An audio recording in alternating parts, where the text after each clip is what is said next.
I'm Jaanhavi Mahendru and welcome back to my live, which is soon going to be posted on my IGTV. And today we have with us a very special guest who is an ex-footballer, Mr. Terry Phelan. And soon he is going to join my live, and then I'll give you an introduction about him. Hello, sir. How are you? Hello there, how are you? I'm good, sir. What about Good. you? I'm fantastic, thank you very much. Thank you for having me on the live show today. Yes, sir. So, sir, before proceeding further, I would like to give a small introduction about you to the audience, to your fans. Yes. So, Mr. Terry is an ex-footballer. He has played for amazing football clubs like Chelsea, Everton, Manchester City. He's also represented FIFA World Cup in 1994. And along with that, he won the FA Cup and he was the head coach for the Kerala Blasters in the ISL League. Wow, sir. Amazing. Yes, thank you very much for that introduction. That was a lovely introduction, actually. Probably the best one I've ever had in my career. So that was absolutely fantastic. Yes, if you've got any questions, please throw them on to me, and if I can answer them daily, I surely will do. Yes, sir. So, sir, we have few questions over here, and some of the questions were from my end, and some of the questions your fans were asking. So, the very first question is, how did you start your career into football? Well, like any other young boy on the streets of Manchester and Salford in Ireland, just playing on the streets, really, to tell you the truth, not like they've got now where they've got little AstroTurf fields and they can go indoors and they're a little bit more safer. When we was playing, it was just out on the street, 20 aside. And, if you brought the ball with you, you actually won the game kind of thing, And the games went all night. They went all night long. They went for days and hours and weeks and months. It was games called Wembley and knockout. So really just starting on the streets, playing on the streets more than anything else. Oh my God, wow. Playing from the streets to playing for the FIFA. What an achievement. Well, when you're a young boy, back in the day there was only really football. You had other sports, really. I was into athletics and all, but you had other sports. And for me, it was really football. And you had dreams playing at Wembley in the FA Cup final and playing in a World Cup. So that was your real dreams. And, obviously, as we go on in the show, you'll learn a little bit more about them dreams, which actually did come true. Very true, sir. Very true. So, sir, I have searched about you and you used to play from the left back position. So, whom, according to you, is currently the best left back player? Well, you've got a few left backs. You've got Robinson, who plays for Liverpool, who's done very well. He probably won't be one of the best in the world, of what Liverpool did last season. You've got Davis, who plays for... he plays for Davis. He plays for Bayern Munich. Sorry, there. I went a bit mind blank. He plays for Bayern Munich. You've got Ben Chilwell, who's just moved to Chelsea at this present time from Leicester. So there's a few in the mix there. There's some good left backs coming through, young left backs, and also hopefully we can see them maturing a little bit more and see them playing really, really well and getting more trophies for their clubs and countries. Yes, sir. And so, what according to you was like the best match in your career? Well, I mean, if you say the best match, I would say, I say two. Can you give me two matches? Am I allowed two matches? Okay. I'd say the 1994 World Cup one against Italy, where we won 1-0, and the FA Cup final against Liverpool in 1988, where we won 1-0 and all. So, there was two iconic games which are known all over the world and are shown all over the world. So for me, the dreams come true playing in the World Cup for my country, Republic of Ireland, and then playing at Wembley in front of 100,000 people, 21 years of age, playing for Wimbledon. So it was absolutely fantastic, yes. So, sir, I'm a person who is much more into cricket. I was never into football, but there are people crazy out there for football. So have you ever had a very crazy fan moment on the field or off the field? Oh, what do you mean somebody running on the field? Is that you mean? Yeah, right. A streaker? Oh yeah, we've had a few streakers running on the field in my time. I'm blushing there a little bit actually. You've caught me on that one. Yeah, we've had a few fan moments where they've ran on the field and Yeah. took the clothes off and things like that. But it's all part of the game. If that's what they want to do, that's what they want to do. But I'm blushing a little bit there. You got me there. Mm. Okay. And so when you started your career into football, there must be some or the other player whom you looked upon as your inspiration. So who was that player, your ideal, your inspiration? I think there was a few players, growing up, obviously, the great Liverpool side of then with Graham Souness. I don't think people will know him because he's on TV. Kenny Dalglish, Graham Souness, Dennis Stewart, people like Manchester United. There was an older array. There just wasn't one. I mean, I used to watch when the World Cup did come round. It was the great Brazilian teams, to tell you the truth, of Socrates and Eder and Falco. So.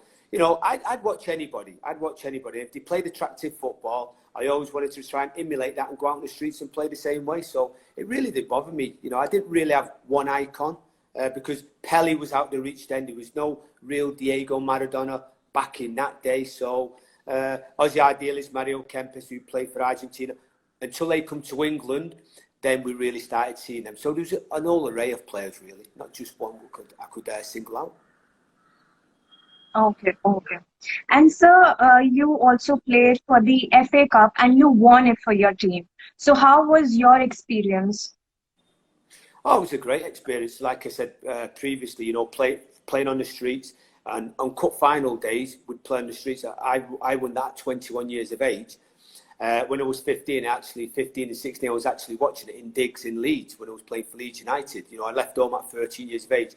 So for me, that was a very iconic moment, playing in the 1988 FA Cup final against the mighty Liverpool team, who just won the league championship then and all. So playing against some wonderful stars. And, for a little club like Wimbledon to go out there and win it 1-0, it was absolutely a great achievement. So, that's cemented in the brickwork now at Wembley, and it's on the trophy on the FA Cup. Anybody who wins that FA Cup will see a little Wimbledon on there. So it was absolutely brilliant. For a 21-year-old and all, going out there playing in front of 100,000 people in front of Twin Towers, it was a beautiful day. Okay. And so, before that, you used to play for the Leeds as well. Yes. So when you were playing for the Leeds, you had another dream club in your mind? Oh, I think you have loads of dream clubs, don't you? Like your Real Madrid, your Barcelonas.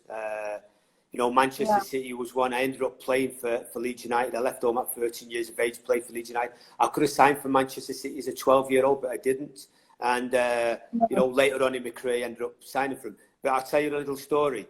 I'm talking about Real Madrid, Barcelona, the Ajax teams, and a lot of teams in Europe who wanted to buy me before they went to Manchester City. And I could have went to Barcelona, but they was only going to pay £1.5 million. And Manchester City paid £2.5 million. A world record for a fullback in them days, which is peanuts now when you look at it. £2.5 million, it's peanuts now. You're looking at for the defender now 120 million pounds now, 80 million pounds. So it just shows you how football is really developed and the prices have really escalated. Yes. Yeah. And so, people know about your contribution on the field, but what was the scenario? What was the aura before a match in your dressing room usually? Well, you had different philosophies at different clubs. Now, if I talk about Wimbledon, we was called the Crazy Gang. If anybody looked at what we do, Crazy Gang. We used to bring music. We was the first ones to introduce music into the changing rooms back then. In the early 80s, we was the one who brought the music in. I was very quiet. I wasn't a real loud lad. I was a quiet lad. But I think it's just your words of wisdom to your teammates and just geeing them up a little bit, and being able to go out in the field and know your job and know your responsibilities. And that was my real character. And on the field, really being organised and being vocal in a nice way. Okay.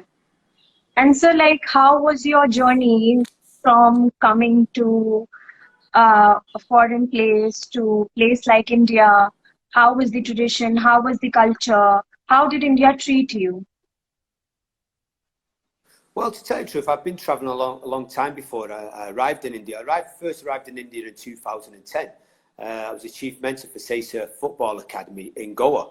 It was a little bit of a culture shock. But to tell you the truth, then when I come back in 2014 with the Kerala Blasters, I found it a lot more easier. The food, I have no problem with the food. The people, I have no problem with. You know, you're allowed to be free a little bit. You're allowed to, you know, do what you want, you know, and express what you want to do. And, you know, like I said, the cultures, you've got different cultures in different states. It's like having different countries in one big country, to tell you the truth. So for me, I found it quite easy and adaptable. There was no problem at all. As long as you look after yourself and, you know, you're respectful of the country, and you're respectful of the culture, and you're respectful of the people, you'll have no problem. And India's a wonderful country. That's why I'm still here at this present time. 5 years now. 5 years, and now you're here. And where are you currently living? So in Bangalore or Mumbai? I'm currently living in Bangalore at this present time. I live in a lovely place just outside of UB City. I don't know if you've heard of that. But I do a lot of work, obviously, when I was doing the Sony Sports India in Mumbai. Obviously, with this COVID-19, we're doing a lot of work from home now, a lot of TV work from home, which is it's okay. You know, the only thing is you're not with people. You're sort of like on your own, and you're not interacting with anybody. You can't get that that fun going a little bit. So it is a little bit unreal, but that's the way it's got to go now. That's the way it's going to go for hopefully the next few months. Okay. And so, like being in India, experiencing the culture over here, you were also selected as the head coach for the Kerala Blasters at the ISL League. So how was the experience, you know, coaching for the youngsters, coaching for the Kerala Blasters? Well, it wasn't really difficult, to tell you the truth, because I'd coached at higher levels anyway.